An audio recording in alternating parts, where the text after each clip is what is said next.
Olá, sejam todos muito bem-vindos. Mais um boletim de mercado aqui no Notícias Agrícolas e vamos discutir o que anda acontecendo aí com o mercado do feijão e as oportunidades para o setor, principalmente para o produtor que tem o feijão em mãos nesse momento. A gente vai conversar com o Marcelo Líderes, presidente do IBRAF, já está aqui comigo na tela. Bem-vindo, viu, Marcelo? Obrigado por estar aqui com a gente. E a gente vai trazer um pouquinho para vocês sobre o legado do último Summit que aconteceu agora no final de março lá em Foz do Iguaçu, Summit do Feijão. O Marcelo, feijão e pulses de uma forma geral, né? O Marcelo vai pontuar para a gente algumas informações importantes, principalmente no quesito exportação do nosso produto para países que precisam comprar o feijão. Seja bem-vindo, Marcelo. Obrigado por estar aqui com a gente mais uma vez. Vamos começar com o mercado, Marcelo, porque o mercado vem vindo sustentado, digamos, né? Mas você estava me contando aqui antes da gente entrar no ar que tem possibilidade de reação aí nos preços. O que é isso, Marcelo? O que pode acontecer? Olha, a gente vem, ele vai chegando em patamares, né? Se a gente observar o comportamento ao longo do tempo dos preços de feijão, você tem, ele dá uma esticada, vamos supor, é negociado a 430, 440, dali a pouco ele pega e acalma, voltou aí a 400, 410, 420 e vem mantendo esse patamar, em alguns lugares até 390. Diminui a demanda. Por quê? Isso não é uma reação estratégica pensada pelos compradores, é o consumidor que tem um período do mês em que ele vai até o supermercado e aí está mais ativo. Nós mesmos temos esse costume, né? Grande maioria de nós. As pessoas que têm famílias maiores estão ali com os recursos concentrados, né? Os ganhos concentrados no início do mês, vão até o supermercado. Então, agora a gente está numa calmaria, eu diria. Vai haver de novo uma nova onda de compra e essa nova onda de compra pode vir a valorizar o valor aí pode ser incrementado tanto do feijão carioca, quanto do feijão preto, quanto do feijão mung. E vem uma onda de compra no momento em que a oferta está restrita, né? A oferta continua restrita, porque é interessante que os compradores levem em consideração que se nós temos a entrada de algum feijão em Santa Catarina, muito pouco, algum feijão no Rio Grande do Sul, por outro lado, a gente vê que diminuiu muito a oferta, porque já não há mais volumes a serem negociados em Minas, em Goiás, no interior de São Paulo mesmo. Então, é lógico, a R$400, para a gente pegar um número redondo, dá 76, 77, 78 dólares a saca de 60 quilos. Raramente na história os produtores viram esse valor. Então, por exemplo, quem está colhendo no Rio Grande do Sul, qual é o comportamento agora? Ele vai esperar dar 80 dólares, 82 dólares, ele vai ficar arriscando isso com alguns custos, porque se ele tira da lavoura, leva para o seu armazém, deposita no certo, tudo é custo. Então ele prefere, é um preço maravilhoso já, né? Então vende, então eles estão vendendo. Raros são os que estão apostando ainda para o último minuto desse período aí de valorização. Muito bem. Agora, a melhor estratégia para ser adotada, Marcelo, é segurar a qualquer preço aí o feijão para esperar essa alta acontecer? Olha, a gente observa como se comportam os grandes produtores, né? e que têm, consequentemente, grandes valores em risco. Tá? Então, o que eles olham? Se o feijão está num preço médio de 35 dólares, 38 dólares, a chance de ganho é muito grande. E acaba valendo a pena trabalhar com isso ao longo do tempo, ou seja, esperar para negociar. É o caso que tem ocorrido nos últimos anos com os produtores do irrigado. Logo no início do irrigado, eles aproveitam os preços que estão sendo praticados. Depois, na medida em que o mercado assenta, eles param, vão negociando pouco volume e aí vão mantendo os preços. E acabam vendendo até janeiro, fevereiro do outro ano. Mas vale a pena? Bom, historicamente o resultado tem sido um ganho de 30% a 40% sobre o valor do momento da colheita. Então, esse é um cenário. Outro cenário é quando você tem um valor já expressivo. Você já tem aí R$ 400, você já tem um preço recorde. Vai esperar com todo o feijão? Não. Quer brincar um pouco, quer apostar um pouco, né, de uma forma responsável, o que ele vai fazer? Ele vai vender a maior parte, dividiu o lote já vendeu uma parte, está vendendo alguma coisa, aí na próxima onda de compradores ele vende mais alguma coisa e vai deixar lá para o final, muito provavelmente, um volume menor, né, para ter um risco. Então, colheu 3.000 sacos, vendeu 1.000, aí com 1.000, de repente, ele aposta lá para frente, o risco é bastante minimizado, né? Porque nós podemos ter, né, quais são os cenários que podem forçar esses preços a subirem mais? Uma geada cedo esse ano, mas tem que ser uma geada forte, tem que ser uma geada não só nas baixadas, tem que ser uma geada geral, que tomara, bater na mesa, não ocorra. Mas esse seria um cenário onde você poderia eventualmente ter aí um outro patamar de preço. Não quer dizer de 400 para 410, aí é o mesmo patamar. O patamar é ele passar de R$ 450. Então, esse é um cenário. Se a gente tiver uma geada ou duas que sejam fortes, isso sem dúvida nenhuma no Paraná vai afetar o abastecimento. Mas vai apostar nisso? É uma decisão de cada um. Reunir as informações que tem, buscar entender quais são as chances que existem de que isso ocorra e aí sim trabalhar com o seu estoque, tanto no feijão preto quanto no feijão carioca. Entendi, então, que a melhor estratégia é ir participando do mercado à medida que essas altas vão acontecendo e vão aparecendo. Mas qual o fôlego ou até quando o feijão tem essa possibilidade de alta aí, na sua opinião, Marcelo? Eu diria, não exatamente de alta, mas sem uma geada, a tendência é que ele comece a baixar os preços a partir aí do mês de junho, na medida em que vão entrando mais e mais lavouras. Aí já começa a entrar um volume maior e, consequentemente, você tem aí a chance de uma diminuição de valor. Também ninguém espera que o feijão caia de 400 e tanto, tá, para 200. Isso não vai acontecer no mês de junho, mas vai ser um momento em que começa a entrar um volume maior, vão se consolidando as safras, observa-se como é que foi o clima, se deu uma safra com o potencial máximo de produtividade ou não. Então, aí é durante o mês de junho. Durante o mês de abril e maio, ainda a gente vai ter um volume muito pequeno de oferta quando comparada com a demanda histórica.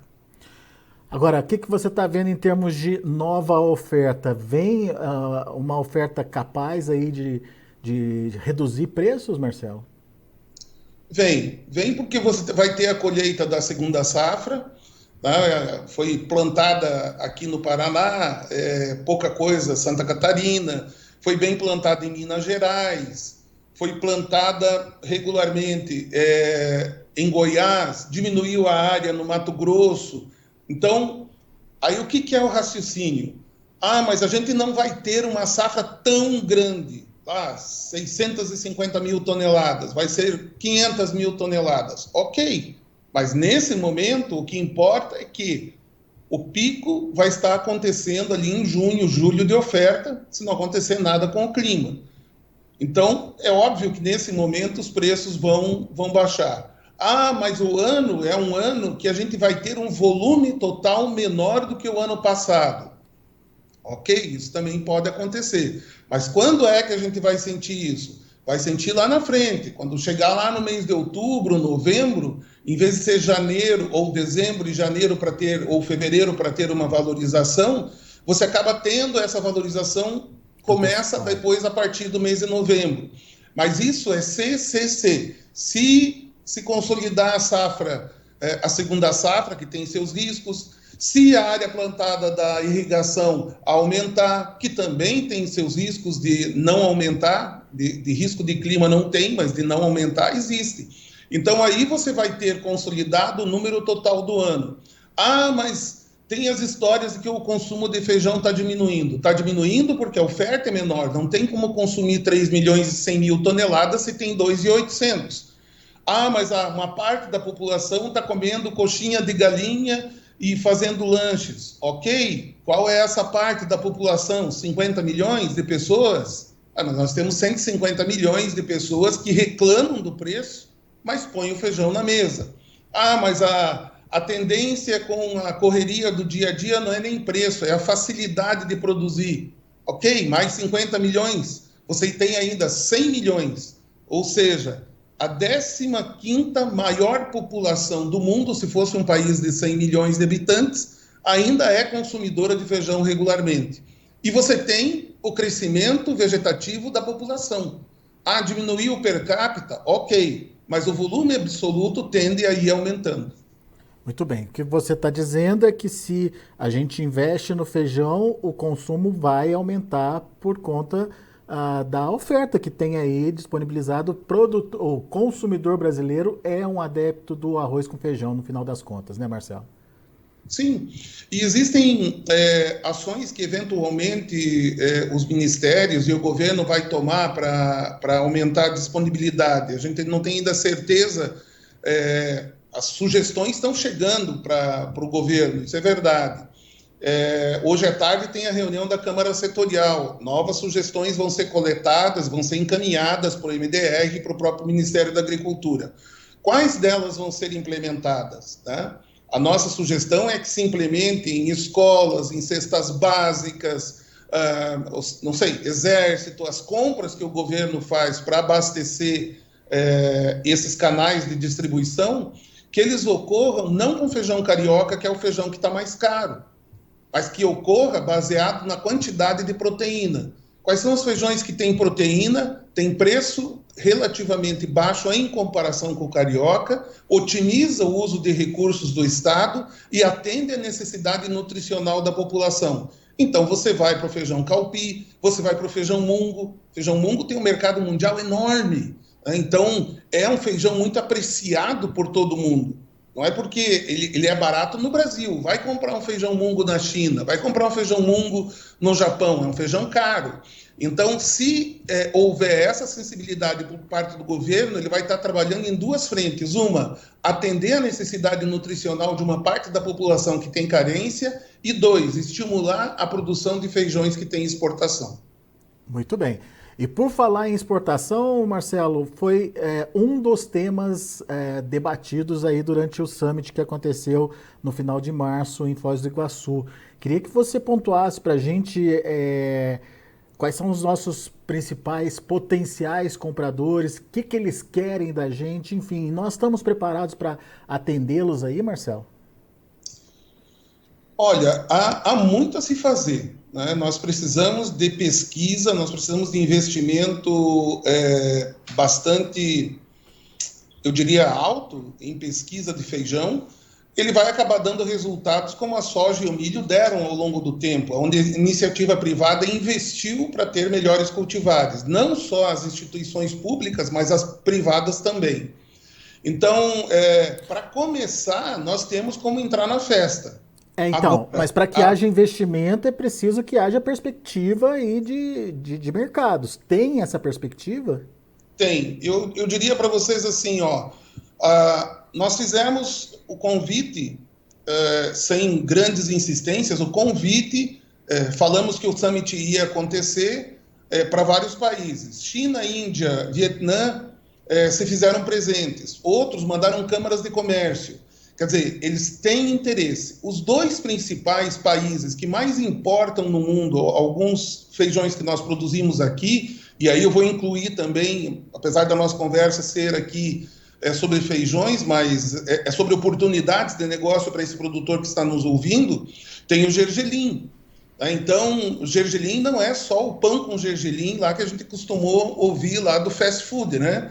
Ele não é um enfeite, ele é um alimento, e é um alimento poderoso. Por isso a China saiu eles estavam, e citaram isso, né? Eles saíram de 88 mil toneladas de importação por ano. Veja, a China era exportadora de 300 a 400 mil toneladas. Em 2018, importaram 88 mil. Em 2021, que são os últimos dados que nós temos, 242 mil toneladas. Ou seja, 235 milhões de dólares eles importaram em feijão mung. E em gergelim, gergelim saem de 800 mil toneladas importadas em 2018, para 2021, deixa eu pegar minha cola aqui, 1 milhão e 97 mil toneladas. 1 milhão. O Brasil produz 80, 90, 100 mil toneladas, alguma coisa por aí. O ano passado exportou, se a gente pegar até janeiro, que foi ainda exportação do ano passado, 80 mil toneladas. Esse pessoal, só a China é 1 milhão de toneladas. O mercado mundial desse produto, que daí inclui os outros países que têm interesse e importam todos os anos, você tem 3 milhões 359... aqui eu peguei 2 milhões 252 mil toneladas. 3 bilhões foi o que circulou de dinheiro só em gergelim. Em feijão mung, foi 1 milhão 689 mil toneladas que foram transacionadas entre países, foram exportadas por alguém, importadas por alguém. Ele movimentou 1 bilhão e 800 milhões de dólares em 2021, 22 foi mais. Então, a participação do Brasil no mercado de mung foi 4,8% em 2021, isso no feijão mung. No gergelim, foi 2,8% do mercado mundial. Alguém tem dúvida que se nós colocarmos foco nisso, sabendo do mercado que tem lá fora, realizando eventos aqui no Brasil, trazendo esse pessoal para cá, com o apoio da Apex, fazendo marketing lá fora, nós vamos aumentar a possibilidade de atender um volume maior? Eu acredito que sim. Mas aí nós vamos ter ainda uma lição de casa para fazer.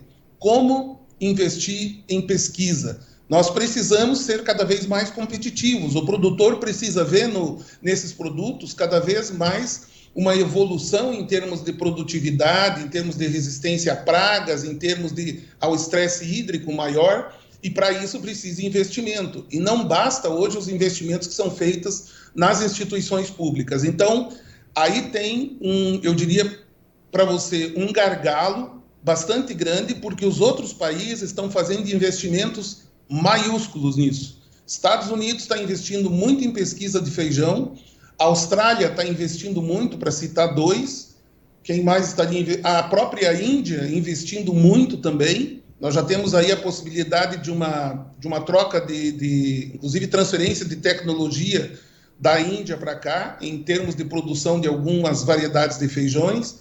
A própria China, nós vamos chegar nisso, muito provavelmente no mês de maio, muito provavelmente não, no mês de maio, nós vamos ter uma missão do IBRAF com a Apex para a China.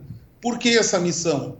Porque nós queremos, entre outras coisas, além de conhecer os players do mercado chinês, nós queremos estabelecer uma base para que nós tenhamos transferência de tecnologia deles para cá, ou seja, investimentos para que a nossa produtividade aumente. Marcelo, uma coisa importante, você citou o mung aí como um produto de consumo internacional, né? A China precisa, outros países também precisam.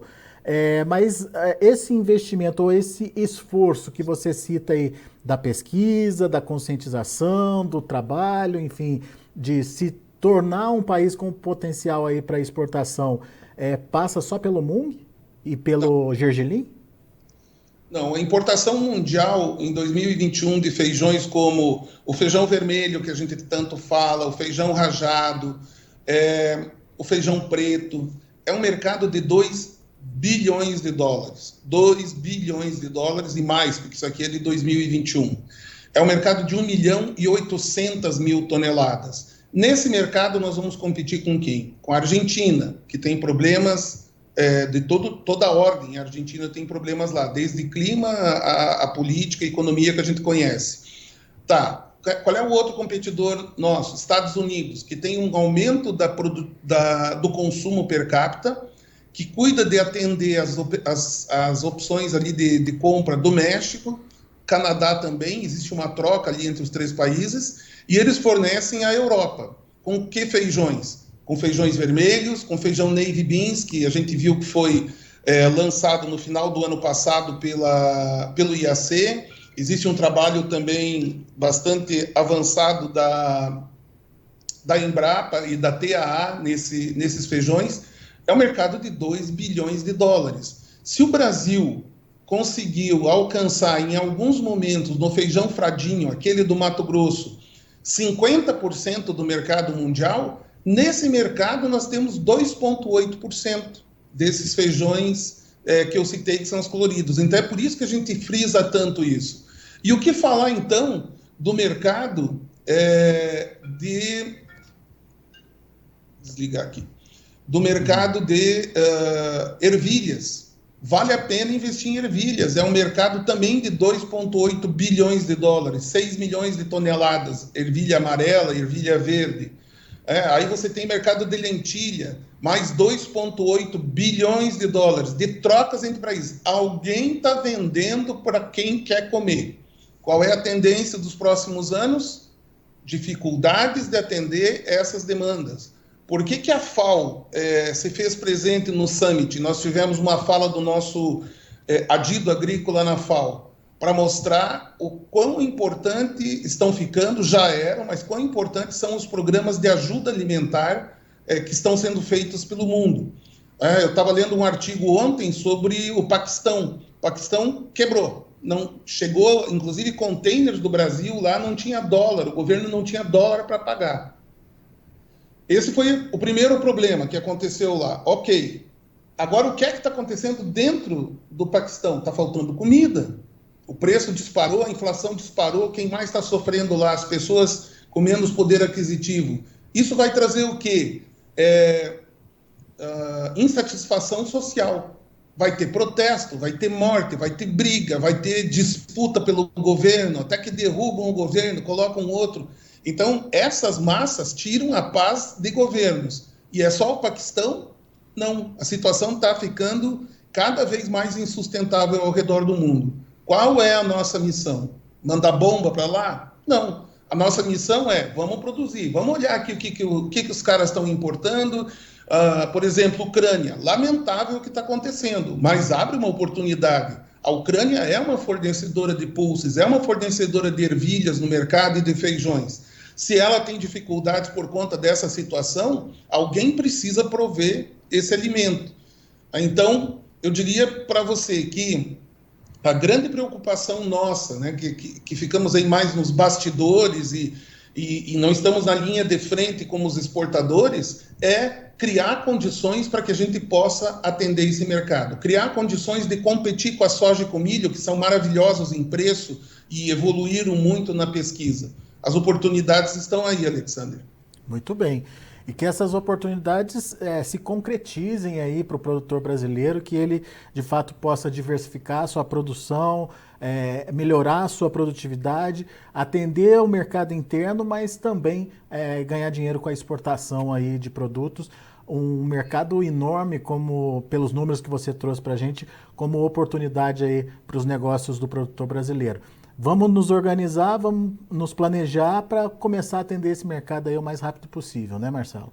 Sim, e se você permite, se sempre permite, os produtores que têm interesse nisso, as empresas que têm interesse nisso, entrem em contato com o IBRAF. Tem uma missão saindo no mês de maio para a China. Essa missão é uma missão de prospecção. Nós vamos lá numa feira, vamos observar o que acontece lá, vamos conversar com o governo chinês, vamos conversar com a Câmara de Comércio da China, que é ligada ao governo, que mandou para cá uma diretora para o Summit. A gente já alinhou a visita nossa lá. Vamos apresentar importadores, vamos visitar empresas que processam o produto lá, tudo isso muito rapidamente, em 4, 5 dias, em Pequim. É um investimento que vale a pena. Produtores, ter mais informações, o Clube Premier está aí para isso, para entregar essas informações para quem tem foco nesse mercado. Então, venham, ajudem o IBRAF a fazer esse papel que vem fazendo, né, de buscar essas informações lá fora, de trazer essas oportunidades. Vem muita coisa boa pela frente, mas vai precisar de investimento, é verdade. Muito bem. Tem uma pergunta aqui do Paulo Carvalho. O Paulo está participando com a gente aqui pelo YouTube. Obrigado, viu, Paulo, pela participação. Sobre feijão vermelho. O feijão vermelho sobe também. Aqui em Minas perdemos muito devido às chuvas no início do ano, Marcelo. Ele quer saber como é que fica aí o preço do feijão vermelho, quais são as perspectivas. Olha, para os mineiros, e o Paulo deve estar nessa região ali assim, da Zona da Mata, se não me engano, que é perto de São João del Rei, aquela região lá, eles produzem um feijão vermelho pequeno, o tamanho dele. Nós descobrimos recentemente, né, que um local na Índia consome esse feijão. O mundo todo, Europa, tudo mais, prefere os grandões. Aí, em conversas, durante o Summit, nós fomos descobrir que um dos feijões que a China vai ser importadora é esse feijão aí, Paulo, é esse feijão mineiro. Só que esse ano, você tem razão, nós tivemos uma quebra de safra importante em Minas Gerais, os preços não foram tão interessantes para os produtores no final do ano passado, início desse ano, a área diminuiu bastante e muito provavelmente nós vamos ter muito pouca coisa para exportar. Quem tem feijão aqui dentro e quem investir em feijão vermelho vai se dar bem ao longo do ano, porque vai ter os dois mercados, um mercado que vai se abrindo pelo mundo afora, vai se descobrindo mais importadores para esse feijão, e também o mercado interno, que tem um consumo importante também desse feijão vermelho. E se existe esse feijão vermelho aí, é porque a IPAMIG, entre outros, mas principalmente a IPAMIG junto com a Embrapa, colocaram pesquisa, observaram essa região de vocês aí em Minas, para concentrar o maior investimento possível em pesquisa e começaram a entregar um produto cada vez mais viável, economicamente viável para vocês. Ou seja, resumindo, tem perspectiva boa aí para o preço, então? Tem perspectiva boa. Boa. Obrigado, Paulo, pela participação. Aliás, pessoal que está acompanhando a gente no YouTube, não esquece de fazer a inscrição, interage aqui com a gente, faz a sua pergunta, tira a sua dúvida. Não esquece de deixar seu like, é muito importante o seu joinha aqui para que a gente possa distribuir melhor todas essas informações. E, obviamente, aciona o sininho ali para você receber a notificação sempre que tiver o Marcelo no ar ou outros boletins começando aqui no Notícias Agrícolas. É a melhor forma para você ser informado. Combinado? Meu amigo Marcelo Líderes, obrigado por enquanto pela participação. A gente vai conversando mais sobre expectativas, preços e oportunidades para o produtor brasileiro nas próximas semanas. Volte sempre, Marcelo. É sempre um prazer, um abraço a todos os produtores de feijão e gergelim agora também do Brasil. Boa, Marcelo. Abraço, até a próxima. Abraço.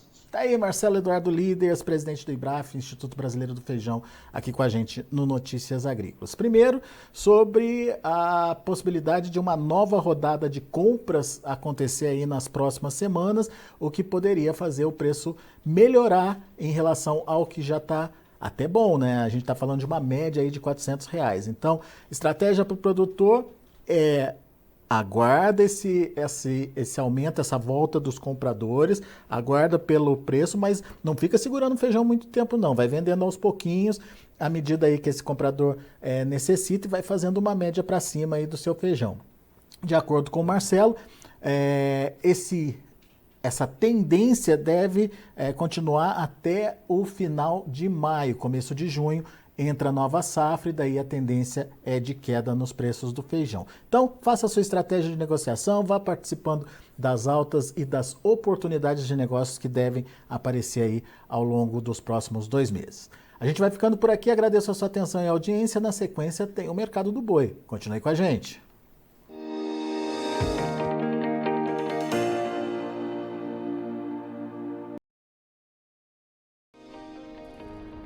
Se inscreva em nossas mídias sociais, no Facebook Notícias Agrícolas, no Instagram @Notícias Agrícolas e no nosso Twitter @Notiagre. E para não perder nenhum vídeo, não se esqueça de nos acompanhar no YouTube e na Twitch, Notícias Agrícolas Oficial.